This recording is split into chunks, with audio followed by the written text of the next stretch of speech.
Уважаемый Аслан Георгиевич, главная задача, которую вы ставили, заключалась и заключается в насыщении еще более качественным содержанием абхазо-российские межгосударственные отношения. Это задача, которая имеет особое значение в контексте обеспечения экономического роста и безопасности нашей страны на стратегическую перспективу.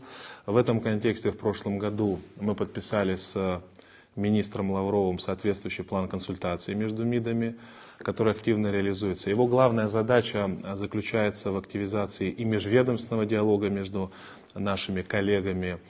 Скажем, в прошлом году и в этом году уже организованы консультации между главами и руководителями ведомств, это касается и министров здравоохранения, это касается и организации взаимодействия более активного между министрами МЧС, касается сферы активизации взаимодействия проектного в сфере образования, в сфере спорта, культуры.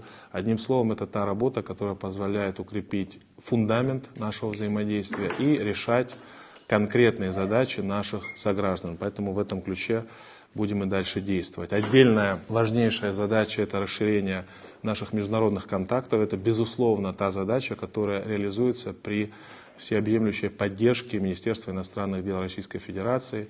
Мы находимся в теснейшей внешнеполитической координации, благодаря которой мы развиваем и расширяем наши контакты. Отдельная работа связана с активизацией работы по подписанию, вступлению в силу различных соглашений двусторонних. Сегодня мы активно работаем в контексте вступления в силу соглашения об урегулировании вопросов двойного гражданства. Это очень важный вопрос, который волнует наших сограждан.